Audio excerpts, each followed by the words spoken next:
오늘 시편 28편이고요. 지난 시간에 우리가 27편을 봤지만 역시 28편도 마찬가지로 이제 탄식이 있는 애가다, 애가에 속한 그런 시편인데, 특징은 개인적인 애가이면서 동시에 공동체적인 애가이기도 하다. 왜냐하면 뒤에 가서 8절인가요? 8절에서 그의 기름 부음 받은 자의 구원의 요새, 이 기름 부음 받은 자는 이제 아무래도 왕을 의미하는 거니까 왕 한 사람의 어떤 탄식이라기보다는, 한 사람에 관한 것이라기보다는 왕은 곧 그 국가의 모든 것을 또 이끌어가기 때문에 그 나라 공동체 전체를 또 이 애가 전체에 대한 이 슬픔의 노래를 또 하는 그런 시편이기도 하다. 28편을 애가이면서 특별히 개인적인 애가일 뿐 아니라 공동체적인 애가이다, 이렇게 생각을 해볼 수가 있겠죠. 이제 이 공동체를 이제 작게 이제 축소하면은 뭐 가정일 수도 있겠고 또 교회일 수도 있겠죠. 그리고 조금 더 크게 이제 확대를 하면은 어떤 뭐 지역이나 민족 이렇게 되겠죠. 그래서 오늘 이 시편 28편의 이 노래를 좀 간단하게 좀 매주 금요 기도회를 시작하려고 준비할 때 매주 다짐하거든요. 설교는 짧게, 기도는 길게. 근데 그게 이게 안 되더라고요. 오늘은 또 특히 오늘은 아니죠. 또 매주 금요 기도회마다 우리 잘하는 새싹이 둘이나 와 있어가지고 빨리 끝내야 되겠다 생각을 항상 합니다. 아이들이 있습니다. 아이들이 제가 그런 생각이 들었습니다. 저 꼬맹이들이 지금은 자기 의사가 아니라서 와서 앉아 있겠지만은 나중에 자기 의사로도 이렇게 와서 앉아 있을 수 있는 그런 믿음이 됐으면 좋겠다, 그런 생각을 아까 했거든요. 지금은 막 어떻게 할 줄은 몰라 하지만 그런 날이 올 거라고 생각이 됩니다. 우리가 하나님을 부를 때 개인적인 기도를 하면서 하나님을 부를 때 나의 상황에 따라서 하나님을 부르는 표현이 달라져요. 내가 너무 억울하고 내가 너무 이렇게 말하자면 잘못이 없는데 막 궁지에 몰려있고 이러면 정의로우신 하나님을 찾게 돼요. 내 상황이 하나님을 찾는 나의 이 어떤 모습을 바꾼단 말이죠. 내가 만약에 몸이 너무 많이 아파요. 내가 내 육체적으로 너무 괴로워요.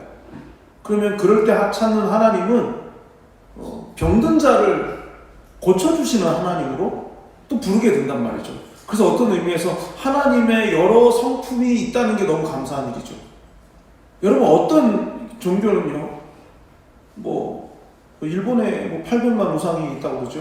800만이라는 게 799만 9,999 다음에 800만이 아니고 800만 그러면 꽉 찼다, 이런 뜻이래요. 일본 사람들의 그 사고 속에 800만 그러면 우리로 말하면 5만 가지 하고 똑같은 말인 거예요. 800만. 근데 거기에는 어떤 우상도 있냐면 마시멜로우 우상도 있어요.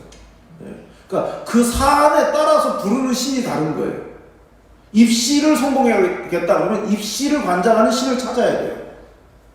그러니 얼마나 이게 복잡합니까? 우리는 하나님이면 다 되는데, 하나님께는 병든 자를 고치시는 모습도 있고 또 억울한 자를 심원해 주시는 하나님, 그런 모습도 있으시고, 또 고아와 과부의 또 아버지가 되어 주시는 그런 모습도 있고, 하나님 안에 모든 게 다 들어있다고요. 근데 다른 종교는 사안에 따라서 부르는 찾는 신을 찾아야 되고, 그걸 아는 사람한테 또 찾아가가지고 이럴 때는 어떤 신을 찾아야 되냐고 물어야 되는데, 우리가 믿는 하나님은 그렇지 않다는 거죠.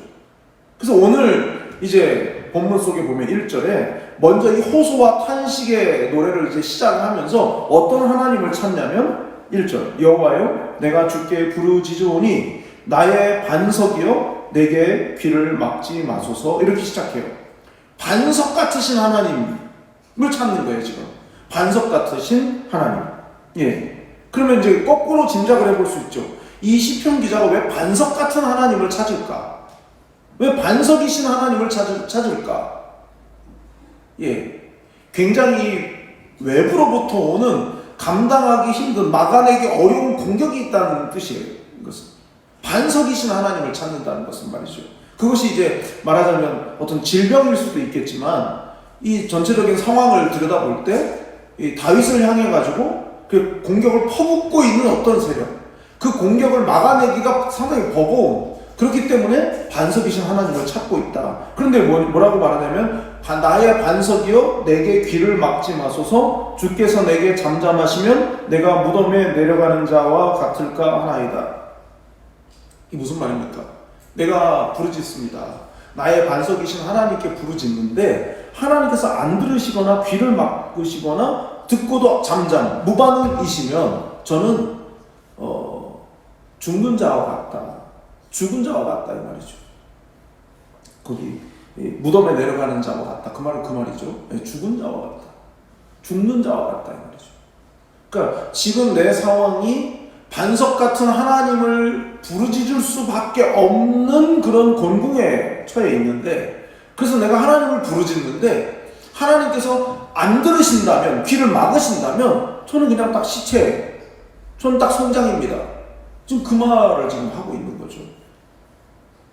근데 놀라운 사실은 이게 얼마나 절박한 겁니까?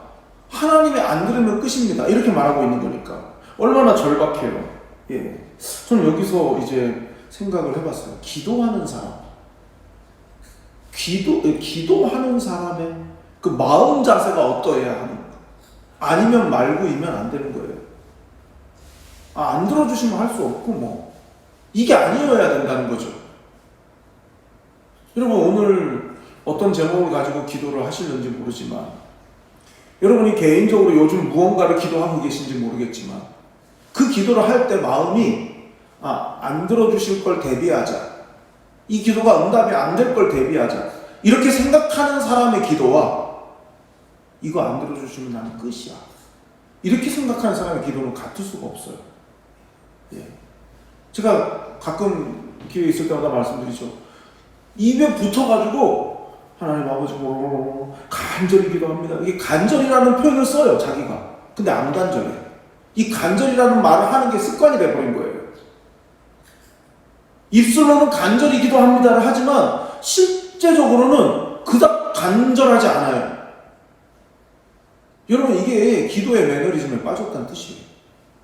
그냥 저절로 나와요. 무의식적으로도 나와요. 졸다가도 나와요. 간절히 기도합니다가.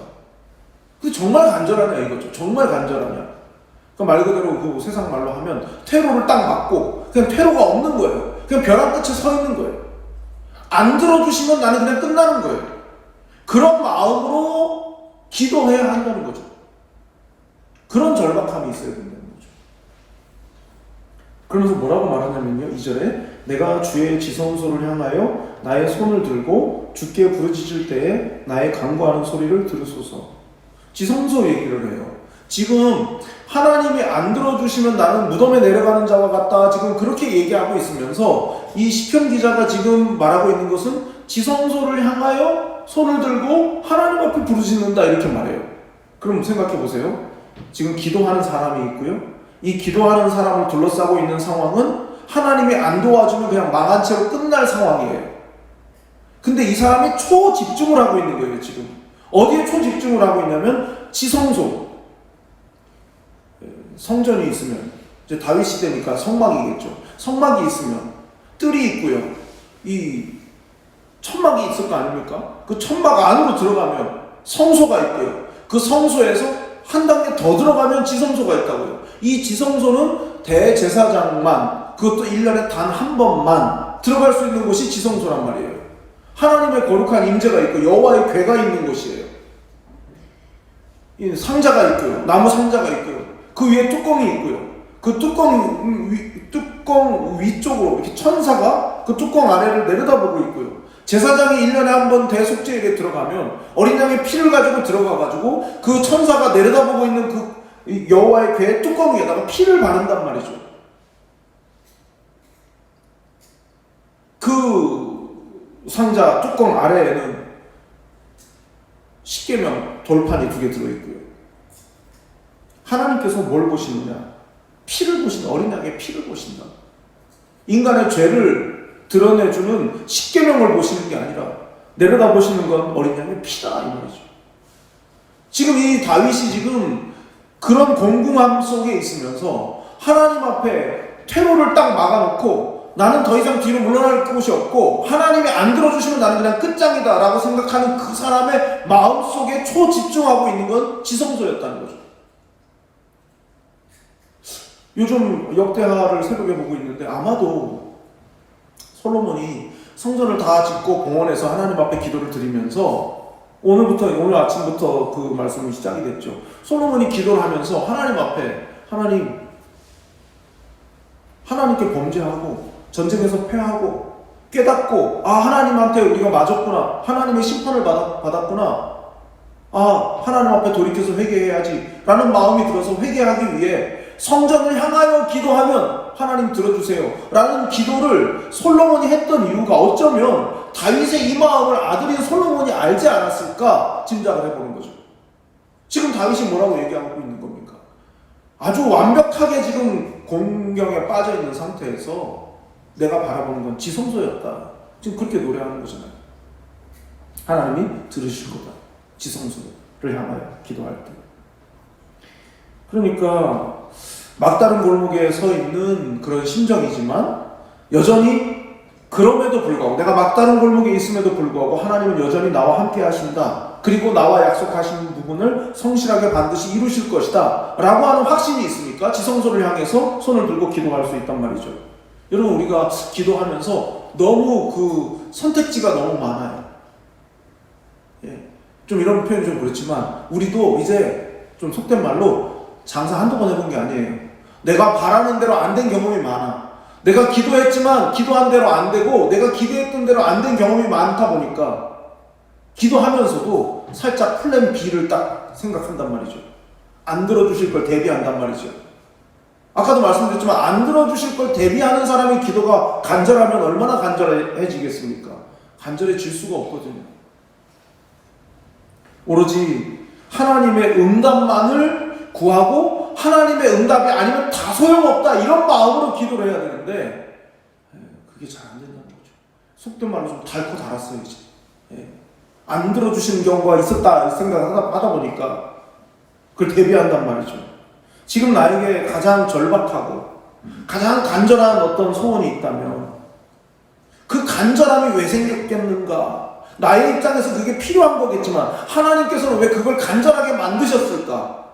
왜 나한테 그런 간절함을 갖게 하셨을까? 라고 생각해보면 하나님의 기대하시는 바는 그 간절함이 하나님께로 시선을 돌리게 만드는 장치가 되기를 하나님이 원하시는 거죠.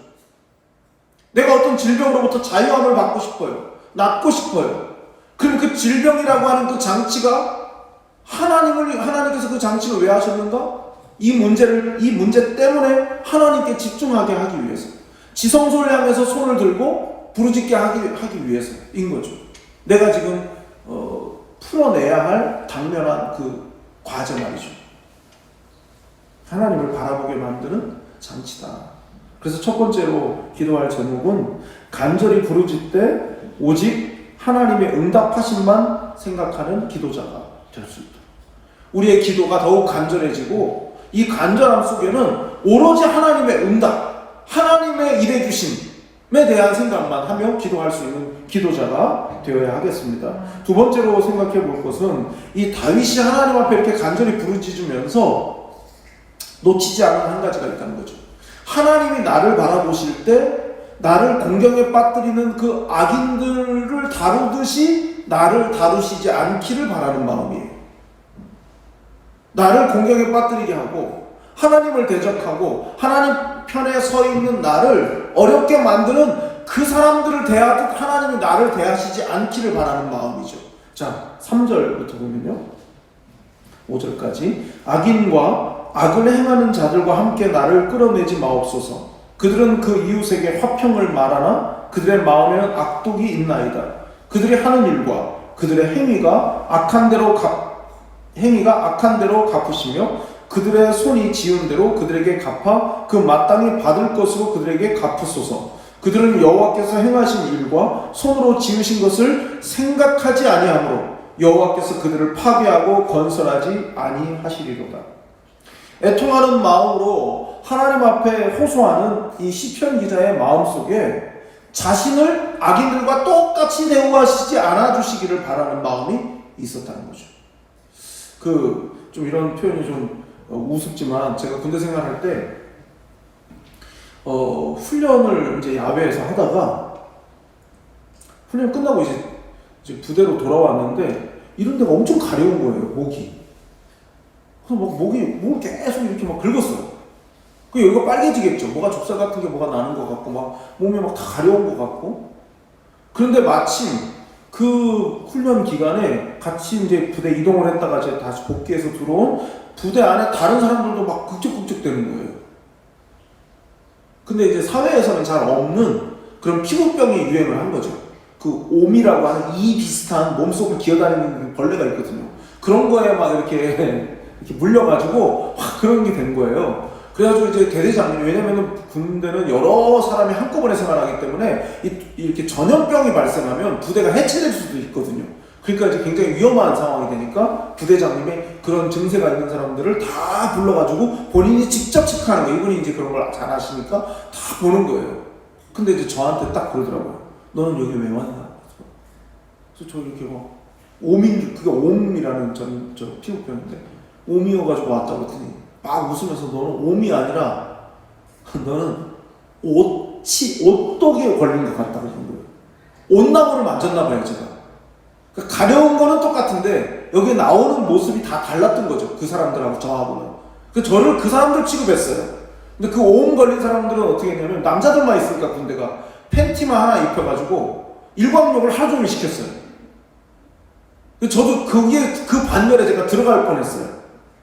제가 옴인 줄 알았으니까. 근데 그걸 딱 보더니 너는 아니야. 그래서 가서 이제 그 약을 하나 처방해 줬는데 그 머리가 바로 딱 낫더라고요. 네. 제가 왜 이 말씀을 드리냐면 저는 제가 몰랐어요. 저 그 사람들이랑 똑같은 줄 알고 거기에 따라다녔어요. 그리고 이리로 가라면 이리로 가고 저리로 가라면 저리로 가고 따라다녔다고요. 근데 나는 아니었다 생각을 하니까 괜히 저 사람들이요. 되게 나쁜 사람 같고 우스운 사람들인 것 같이 느껴지는 거죠. 나는 아닌데 저 사람들이랑 다른데. 그러니까 여러분 생각해 보세요. 내가 지금 고난을 당하고 있고요. 어려움을 당하고 있어요. 근데 이런 나를 바라보는 사람들이 저거 하나님 앞에 잘못해가지고 어떤 사람들처럼 저 사람도 하나님께 징계를 받고 심판을 받는다. 얼마나 억울한 일이에요. 지금 다윗이 그렇게 말하고 있는 거예요.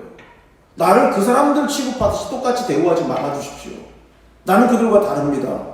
지금 그 말을 하고 있는 거죠. 그러면서 그들을 뭐라고 말하냐면 화평을 말하지만 마음에는 악독이 있다. 이렇게 말해요. 나는 그 사람들하고 다르다라고 말하면서 그 사람들이 어떤 사람이냐면 겉으로는 말로는 화평을 말한다고요. 근데 그 마음속에는 악독함이 있다고요. 화평을 원하지 않는 거죠. 제가 그래서 이 말씀을 이렇게 곰곰이 생각을 해봤어요. 말은 화평을 하는데 화평을 말하는데 마음에는 악독이 있다. 여러분, 겉으로 무슨 말을 하는지가 참 중요하잖아요. 우리가 그렇지 않습니까? 똑같은 말을 해도 말을 참 이쁘게 하는 사람들이 있어요. 예? 그럼 그 사람들은 별로 이렇게 누구랑 이렇게 등지거나 그러지 않더라고요. 말을 이쁘게 하는 사람들한테는. 근데 그거보다 더 중요한 게 뭐라는 겁니까? 마음이라는 거죠. 마음. 자, 성경을 보겠습니다. 잠언서 26장 23절부터 26절입니다.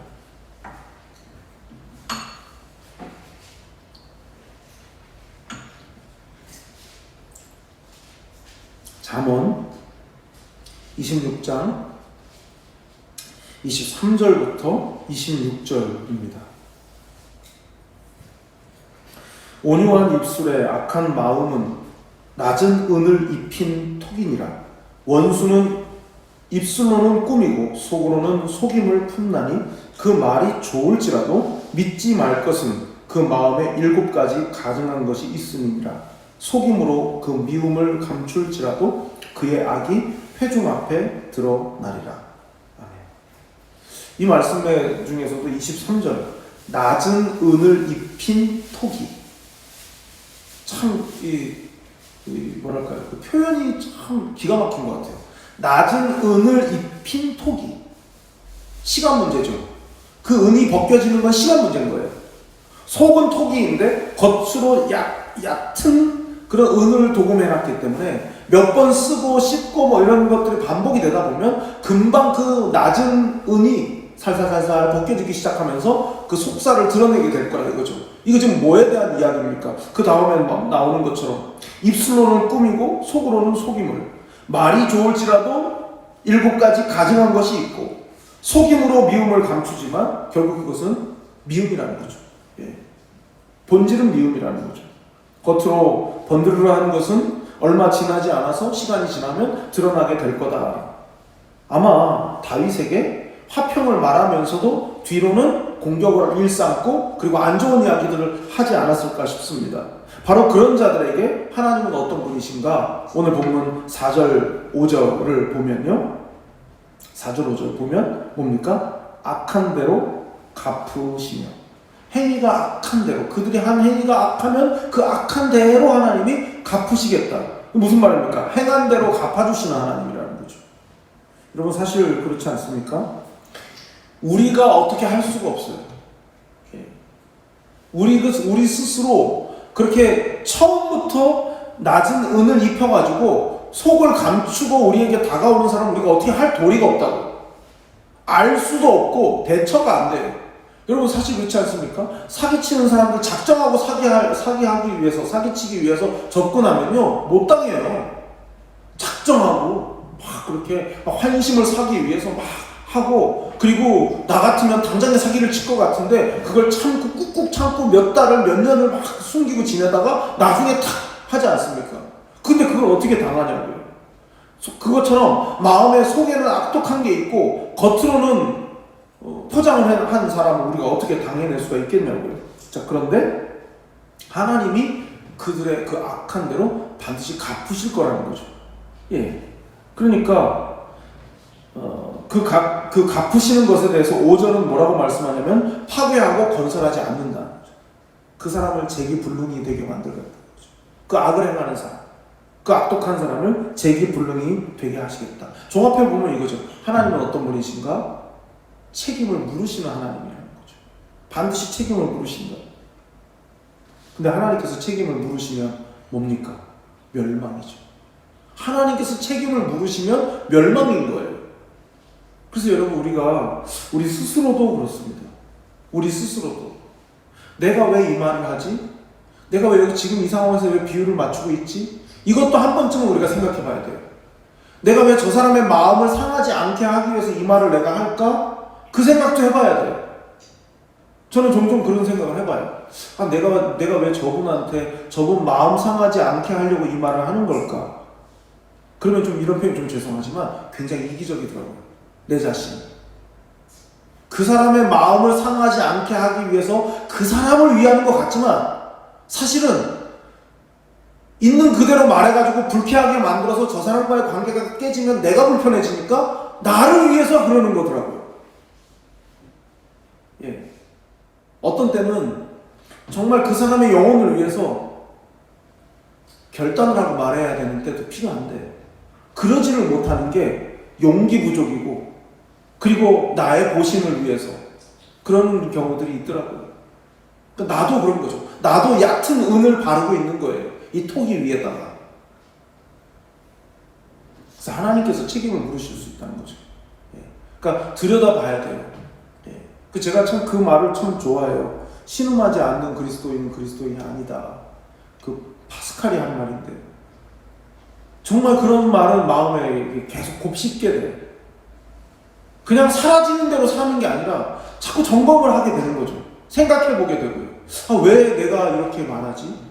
내가 왜 그 사람 앞에서 이런 태도를 내가 왜 취하지? 결국 나 때문 아닌가? 내 이기적인 욕심 때문 아닐까? 예. 그래서 두 번째로 기도할 기도 제목은 악하고 거짓된 말에 흔들리지 않게 하시고 하나님께 맡기게 해주십시오. 예. 사람들이 이런저런 이유와 목적을 가지고 거짓을 말하고 포장하고 위선적인 이야기들을 하고 그런 거에 이리 흔들리고 저리 흔들리고 그럴 것도 사실 없는 거예요. 그러니까 그대나 나나 별로 다르지 않다 이거죠. 당신이 그런 상황에서 그렇게 하듯이 나도 내 상황이 그래 되면 나도 얼마든지 그럴 수 있는 사람이다 생각을 하면 막 정죄하고 그럴 게 아니라 나부터 돌아보게 돼. 나부터. 악하고 거짓된 말에 흔들리지 않도록 기도하고요. 마지막 세 번째로 그럼에도 불구하고 이런 상황 속에서도 다윗은 하나님께 감사한다는 거죠. 자, 6절 여호와를 찬송하며 내 간구하는 소리를 들으심이로다. 여호와는 나의 힘과 나의 방패이시니 내 마음이 그를 의지하여 도움을 얻었도다. 그러므로 내 마음이 크게 기뻐하며 내 노래로 그를 찬송하리로다. 지금 문제가 해결이 됐다기보다는 문제의 한복판에 지금 있는 거거든요. 자, 그럼에도 불구하고 찬송을 한다고 해요. 그 이유가 뭐예요? 6절에 나와 있잖아요. 내 간구하는 소리를 들으시기 때문에. 하나님이 내 소리를 들으신다는 생각을 하니까 어떤 만남 속에서는요, 말이 통한다 싶으면 막 무장 해제가 돼요. 긴장이 막 확 열려버려요. 이 사람하고 내가 말이 통한다. 딱 이런 생각을 딱 갖게 되면은 나도 모르게 긴장이 확 풀리면서 그냥 다 말하게 돼요. 말이 통한다 생각하니까. 그런 거죠. 하나님이 내가 하나님께 아뢰면은 하나님이 그걸 들으신다. 듣고 계신다. 그 생각을 하니까 주저리 이야기하게 되는 거죠. 말해봐야 별 소용이 없더라. 하나님 앞에 엎드려서 기도해봤자 그냥 벽에다 대고 얘기하는 것 같지 하나님이 들으신다는 그런 확신이 안 선다. 그러면 기도하기가 어렵죠. 못하죠. 마음은 굴뚝이고 해야 된다는 건 알지만 하나님이 안 들으신다 생각을 하면 그럼 못하는 거죠. 근데 지금 다윗이 이 상황에서 정말 초집중을 해서 지성소를 향해서 팔을 들고 그리고 부르짖는 그 상황 속에서 지금 이 답답한 상황, 퇴로가 막혀있는 그런 상황임에도 불구하고 이 시편 기자가, 이 다윗이 기뻐한다고, 찬송한다고. 근데 그 근거가 문제가 해결됐기 때문이 아니라 내가 말하는 걸 하나님이 들으시기 때문에 내가 기뻐한다, 크게 기뻐한다, 내 마음이 크게 기뻐하고 노래한다, 이렇게 지금 말하고 있는 거죠. 그러니까 사실 따지고 보면 문제가 해결이 되는지 안 되는지보다 더 중요한 건 기도가 주님께 전달이 된다는 사실입니다. 그래서 제가 말씀을 준비하면서 그 생각을 해봤어요. 그 공장 같은 데 있는 그 컨베이어 벨트 있잖아요. 나는 이동을 안 해요. 나는 서 있어요. 근데 내가 거기다 놓으면 그 컨베이어 벨트가 이렇게 닿는 곳까지가 끝까지 가게 돼 있잖아요. 기도가 그런 것 같아요. 나는 여기 있어요. 지금 문제가 많고 막 복잡하고 심란하게 만드는 그런 상황의 그 한가운데 내가 있어요. 근데 내가 기도한다는 건 이 문제거리를 하나님을 향해서 가는 컨베이어 벨트 위에다가 올려놓는 것과 같아요.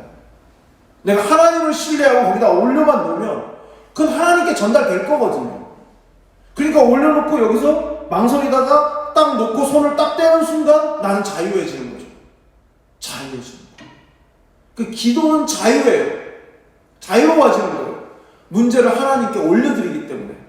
내가 그 문제거리를 내가 쥐고 있으면서 안절부절 못하고 이러는 게 아니라 거기다 딱 놓는 순간. 그러니까 여러분 기도는 가장 중요한 게 하나님이 들으신다라고 하는 확신인 거죠. 확신. 어릴 때 집에 식탁 앞에 그 그림 있잖아요. 어떤 사람이 그 빙하에서 사진을 찍었다. 예수님의 모습이었다 해가지고 그리고 그 밑에 막 써 있잖아요. 저희 네 식구 중에 저만 그 예수님 얼굴이 안 보이니까 저희 아버지가 너는 천국 못 가. 저거 안 보이면 저 예수님 얼굴이 안 보이면 너는 천국을 못 가. 그래가지고 제가 막 엄청 막 이쪽에서 봤다 저쪽 아무리 봐도 안 되는 거예요. 그냥 하얀 거에 검은 얼룩 그냥 그런 거였었거든요. 근데 하루는 저희 아버지가 그래 내가 너한테 천국 가게 해줄게. 그러더니 그 예수님의 이게 턱선을 종이를 오려가지고 이렇게 종이를 그 턱선 라인으로 종이를 오려가지고 그 밑에다가 딱 갖다 대니까 바로 딱 보이더라고요. 그래서 저는 저희 아버지 때문에 천국에 갈 수 있게 됐어요. 근데 거기에 써 있는 게 그거였거든요. 모든 대화 중에 듣는 분이시다. 우리의 모든 이야기를 듣고 계시는 분이시다. 그게 써 있었거든요. 그래서 하나님께서 내 소리를 듣는다. 제 친구 중에 그 허영만 씨의 그 식객이라는 만화의 실제 주인공인 그 전국 팔도를 다니면서 그 좋은 식자재를 이렇게 발굴해가지고 하는 그게 그 허영만 식객의 그 실제 주인공이 제 친구거든요. 근데 그 친구가 이제 뭐 포스팅 그 SNS 같은 데 계속 글을 올리고 신문에 계속 글을 올리는데 거기에 그 사람이 제일 많이 쓰는 그 표현이 뭐냐면 뭐뭐 하면 된 거다 이거였어요. 내가 9시간을 달려가가지고 무슨 식자재를 내가 찾아서 그걸 사기 위해서 구매하기 위해서 내가 달려갔는데 내가 바라던 그 정도의 품질이 아니었지만 그래도 사장님을 만났으면 된 거다 이거. 내가 그 사장님을 만났으면 그 농사 짓는 그분을 내가 만났으면 된 거다. 뭐뭐 하면 된 거다 이거죠. 그럼 여러분 우리의 기도에 있어서 뭐뭐 하면 된 거다 뭐겠습니까? 하나님이 들으셨으면 된 거다죠. 하나님이 들으셨으면 된 거다. 네.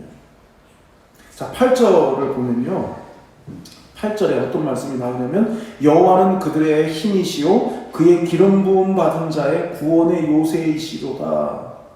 그의 기름 부음 받은 자, 그의 기름 부음 받은 자. 예. 지금 세례자 유아 세례 교육을 하고 있는데 기름 부음 받는다, 기름 부음 받은 자라는 말이 메시아라는 말이에요. 히브리 말로. 히브리 말 메시아를 헬라 말로 바꾸면 크리스토스예요.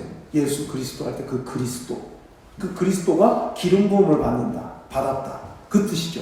그러면 기름 부음 받은 자가 누굴까요? 메시아예요, 메시아. 다시 그걸 보고 그렇게 생각하고 다시 읽어보세요. 그의 기름 부음 받은 자의 구원의 요새. 1차적으로는 왕 다윗을 말하는 거겠지만 그 결국은 메시아 예수 그리스도를 말하는 거거든요. 그럼 이 예수 그리스도는 어떤 분이십니까? 고난 가운데에서 죽음 그리고 부활로 구원을 하나님께로부터 받으신 분이 예수 그리스도란 말이죠. 그러면 여기서 지금 말하는 해당되는 모든 사람이 뭡니까? 누구겠습니까? 구원이 필요한 모든 사람이죠. 기름 부음 받은 자라는 말은 1차적으로는 다윗 왕을 말하는 것이겠고 그리고 구속사적으로는 예수 그리스도를 말하는 거겠지만 더 범위를 더 확대하면 하나님께로부터 구원받아야 할 구원이 필요한 모든 사람이란 말이죠. 우리의 삶을 둘러싸고 있는 모든 구원받아야만 할 그 모든 상황으로부터 우리를 건져주실 그 주님을 의지한다는 거죠. 그래서 그 끝에 9절 끝에 보면 그들의 목자가 되시어 영원토록 그들을 인도하소서. 하나님의 구원이 필요한 모든 사람들의 목자. 그러면 그 사람들은 누가 되는 겁니까? 목자의 반대 양이 되는 거죠. 쩔뚝거리며 여기 부딪히고 저기 부딪혀서 까지고 깨지고 상하고 그랬지만 그런 양들을 끝까지 목자로서 끝까지 인도해 주실 것을 이 시편 기자가 요청하고 있어요. 그래서 마지막 세 번째 기도 제목은 기도할 수 있는 것만으로 또 기뻐하게 하시고 힘과 방패이신 하나님을 신뢰하게 해주십시오. 기도하면 된 거다. 기도할 수 있다면 된 거다. 기도할 수 있는 그 상황에서 기도하는 자리로 나아갈 수만 있다면 그거면 된 거다. 그런 믿음으로 하나님 앞에 구하시는 여러분이 되시기를 바랍니다.